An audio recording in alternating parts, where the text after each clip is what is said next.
মুসলমান কোনদিন ওই ইহুদিদের উপর আক্রমণ করেছে? ভালো মানুষ ভালো থাকতে চেয়েছে, কিন্তু ইহুদিরা ভালো থাকতে দিয়েছে? 2001 সালে আমেরিকা সন্ত্রাস দমনের নাম দিয়ে এত পরিমাণ বম্পিং করেছে, আফগানের ভূমিকে তামা বানিয়ে ফেলছে। আফগানিস্তান কি কোনদিন আমেরিকাকে জুলুম করেছে, নির্যাতন করেছে, তাদের প্রতি বম্পিং করেছে? ভালো মানুষ ভালো থাকতে চায়, ভালো থাকতে দিয়েছে? ইরাকের মুসলমানকে আমেরিকা হামলা করলো, ইরাকের মুসলমান কোনদিন আমেরিকাকে হামলা করছে? সাদ্দামকে ঈদ উল ফিতরের রাত্রিতে ফাঁসিতে ঝুলিয়েছে। মুসলমান ভালো থাকতে চায়, ভালো মানুষ ভালো থাকতে চায়, কিন্তু মুহাম্মদুর রাসূলুল্লাহকে ভালো থাকতে দেয় নাই। বর্তমান বিশ্বের মধ্যে শয়তান আর শয়তানের দোসররা মুসলিমদেরকে ভালো থাকতে দেয় না। আপনার পাশের রাষ্ট্র এত বন্ধু, এত আপনার সাথে কত আলগা পীড়িত আছে তাদের সাথে। কাশ্মীরের মুসলমানকে যুগ যুগ ধরে আমার মুসলিম বোনদেরকে ধর্ষণ করে তাদেরকে আগুনে পুড়িয়ে শহীদ করেছে। এ কথা কি মিথ্যা? কয়েক বছর আগে 13,000 মাদ্রাসা বন্ধ করে দিয়েছে। মুসলিমরা ওই কসাই হারামজাদা লুচ্চা মোদির বিরুদ্ধে কি কোনোদিন কোনো জুলুম কোনো কিছু করছে? ভারতের বিপক্ষে গেছে? ভালো মানুষ ভালো থাকতে চায়। এই কালকের আগের দিনও একটা নিউজ আমাদের বাংলাদেশের মিডিয়া করছে, 2023 সালে 2 জন নারীকে, মুসলিম নারীকে পুরো শহর উলঙ্গ করে ঘুরাইছে। একজন নারীকে গণধর্ষণ কয়েকবার করেছে।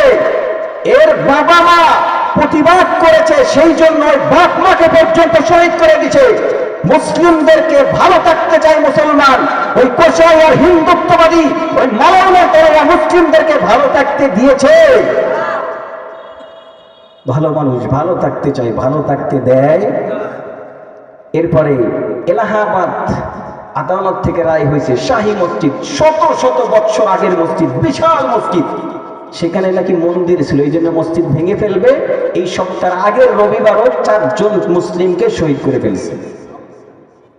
ভালো মানুষ ভালো থাকতে চায়, তারা ভালো থাকতে দিতেছে? দেয় না। তাহলে আমাদের করণীয় কি? আমাদের নবীজিকে, যে আমাদের নবী এত ভালো, যেই নবীর মর্যাদার ক্ষেত্রে আল্লাহ রাব্বুল আলামিন যার চরিত্র সম্পর্কে বলেছেন ওয়া ইন্নাকা লাআলা খুলুকিন আযীম, যার চরিত্র সম্পর্কে চরিত্রের সাথে আযীম শব্দ যুক্ত করছে, বলেন সুবহানাল্লাহ। আযীম, আল্লাহ কোরআনের ক্ষেত্রে আযীম ব্যবহার করছেন, মানে আযীম এমন কিছুর সাথে যুক্ত করা হয়, ব্যবহার করা হয় যেই জিনিসটাকে কোনোদিন বলে শেষ করা যায় না, বলেন সুবহানাল্লাহ। আল্লাহর আরশ, এর ক্ষেত্রে আল্লাহ আযীম শব্দ উল্লেখ করেছেন, আরশের বর্ণনা দিয়ে শেষ করার কোনো সুযোগ নাই। কিন্তু নবীজির চরিত্র বলে লিখে কোনোদিন শেষ করা যায় না। আল্লাহ তাআলা নবীজির চরিত্র সম্পর্কে আযীম শব্দ ব্যবহার করছেন। সেই এত উন্নত মানের চরিত্র নবীকে কি ভালো থাকতে দিয়েছে? ভালো মানুষ ভালো থাকতে চায়, কিন্তু শয়তান আর শয়তানের দোসররা ভালো থাকতে দেয়? আমার মুসলমান ভাইরা রে, যখন নবীজিকে মক্কার মধ্যে এত জুলুম করলো, এত নির্যাতন করলো, থুতু নিক্ষেপ করলো, পাগল বলে আখ্যা দিল, আমাদের নবীজিকে পাথর নিক্ষেপ করতে করতে রক্ত মোবারক জমিনের মধ্যে ঝরে গেল। আমাদের নবীকে এত নির্যাতন করলো, নিজের জন্মস্থান বসত ভিটা থেকে বহিষ্কার করে দিল।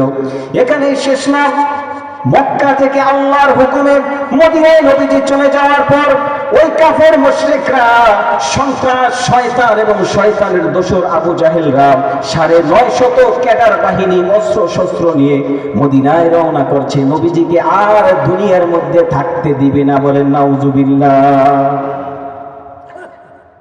এবার আল্লাহ তাআলা বললেন, নবী, এই দুনিয়াটা সর্বশেষ সময় এখন, আর এই সময় ইসলাম ধর্ম জীবন ব্যবস্থা আমি আপনাকে দিয়েছি। এই ইসলামটা এটা পরিপূর্ণ একটা ধর্ম। এটা কি? এখন যদি সারা দুনিয়ার মধ্যে পরিপূর্ণ একটা ধর্ম ইসলাম আছে, কিন্তু সন্ত্রাস আর সন্ত্রাসীরা সব সময় তাদের কর্মকাণ্ড তারা চালিয়ে যায়, কিন্তু সন্ত্রাসকে নির্মূল করার কোনো বিধান ইসলামে নাই, তাহলে কি ইসলাম পরিপূর্ণ হলো? নবীজিকে যখন এই মক্কার কাফেরগুলো এত জুলুম নির্যাতন করার পরেও তারা ক্ষান্ত হলো না, তারা রওনা করেছে মদিনায়, নবীজিকে দুনিয়া থাকতে দেবে না।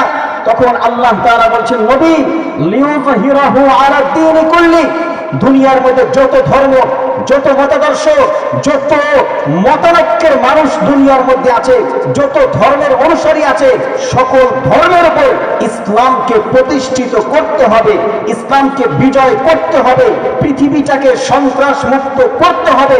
আপনাকেই যদি এইভাবে নির্যাতন, নিপীড়ন, এইভাবে আপনাকে দেশ ত্যাগ করে এখন দুনিয়া থেকে বিদায় করে দিবে, তাহলে ইসলাম কিভাবে প্রতিষ্ঠা হবে? আর দুনিয়ার মানুষকে সন্ত্রাস মুক্ত কিভাবে করবেন? এভাবে থাকলে কি দুনিয়াটা শান্ত থাকবে? শান্ত থাকার কোন সুযোগ আছে? তখন আল্লাহ তাআলা সূরাতুল হজের 17 পারার 16 নম্বর পৃষ্ঠার 39 নম্বর আয়াত, সূরা হজের 39 নম্বর আয়াত। কত নম্বর আয়াত ভাই? আল্লাহ তাআলা বলছেন, উযিনা লিল্লাযীনা ইউকাতালুনা বিআন্নাহুম যুলিমু। নবী, যেই পদ্ধতিতে এই আবু জাহেল সন্ত্রাসীরা অস্ত্র শস্ত্র নিয়ে আপনাকে আক্রমণ করার জন্য আসছে, ওই পদ্ধতিতেই এদেরকে দুনিয়া থেকে বিদায় করে দেন। এটাকে আমি বানিয়ে বললাম? ইসলাম কি শুরু থেকে সন্ত্রাস, শেষেও কি সন্ত্রাস? নাকি সন্ত্রাসকে নির্মূল করার জন্য জিহাদ, ডিফেন্স শক্তি আল্লাহ দিয়েছেন? কথা বলেন ঠিক কি না? নবীজি কি মানুষের প্রতি জুলুম করেছেন? করেন নাই। তাহলে আমরাও তো ভালো থাকতে চাই, ভালো মানুষ, মুসলিম ভালো মানুষ ভালো থাকতে চায়। উলামায়ে কেরাম সব সময় ভালো থাকার কথা বলে, মানুষের প্রতি জুলুম করবে না, ইসলামও বলে, কিন্তু বারবার কেন আমাদের কি আক্রমণ করে? তার মানে বোঝা যায় আল্লাহর নবী যে পদ্ধতি অবলম্বন করেছেন, এই জাতি শেষ জমানার মুসলমান সেই পদ্ধতিটাকে ত্যাগ করেছে।